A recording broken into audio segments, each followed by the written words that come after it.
Actualité internationale. L'importante prolifération et circulation des armes au Burkina Faso inquiète. Une importante quantité d'armes entre au Burkina Faso sans contrôle. C'est la révélation faite par la Commission nationale de contrôle des armes. Ces dernières qui alimentent les tensions communautaires et le grand banditisme. Selon le secrétaire permanent de la Commission, il y a urgence de revoir la législation en vigueur afin de contrôler ce flux d'armes. Nous poursuivons au Mali. 317 civils tués en 3 mois selon MINUSMA. La mission des Nations Unies au Mali, MINUSMA, a publié mercredi sa note trimestrielle sur les atteintes aux droits de l'homme pour la période allant du 1er avril au 30 juin 2022. Quelques 682 incidents sécuritaires répertoriés en 3 mois, 317 civils tués et 73 enlevés ou disparus. Selon le rapport onusien, ce sont les groupes terroristes djihadistes qui sont les principaux auteurs. L'armée malienne et les groupes d'autodéfense sont également pointés du doigt. Nous terminons cette page internationale en Argentine.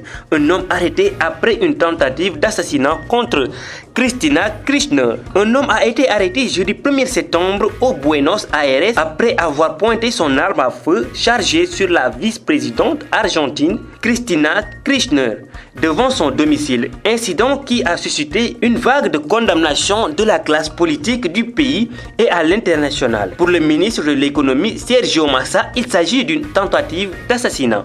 Voilà ce qui met fin à cette page internationale. Ñu doortal xibaar bitim réew yi gannaaw yu bëri yi dugg ci biir Burkina Faso te amul contrôle nag moo jaaxal ñëpp. Arme yooyu noonu di fa dugg nag te amul contrôle mu doon ab révélation bi nga xam ni commission nationale de contrôle des armes moo ko def mu doon ay gànnaay yi nga xam ne ñi ngi gën a yokk coow li ci biir askan wi di gën a duufal li nga xam ne rek moo di mbirum banditisme. Gannaaw secrétaire permanent wu commission bi nag lu jàmp la rek ñu xool yoon bi nga xam ni rek moo ko war a saytu ngir ñu bàyyi xel bu baax gànnaay yooyu.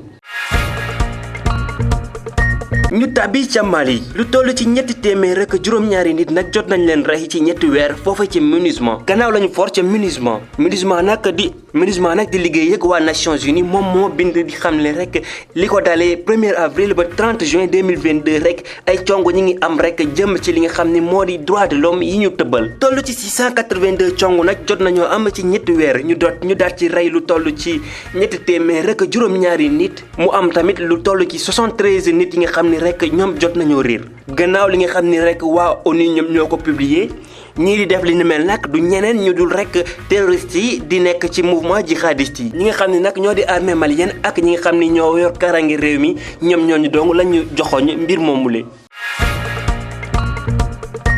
ñu jeexal xibaar yi ca Argentine benn nit rek la ñu jàpp mu doon jéem a rey rek ki nga xam ni moo di vice-présidente Argentine de Cristina Kirchner moom nag jàpp nañ ko ci fan bu njëkk ci weeru septembre. foofee ci Buenos Aires gannaaw ba mu jëlee li nga xam ne rek moo di pistolet chargé ko ba mu fees daal koy tiimale ki nga xam ne rek moo di vice-présidente ba ca buntu këram nag la mbir mi xewee. ni mel nag yenn coow lu bëri rek ci dëkk ba sax dem ba ca bitim réew ki nga xam ne nag moo di jëwriñ gi ñu dénk wàllum économie ca Argentine di Sergio Massa moom nee na mbir mi du leneen lu dul rek waajal rey ki nga xam ni moo nekkoon ki nga xam ni moo doon vice-présidente réew ma lii moo dar képp xibaaru bitim réew bi.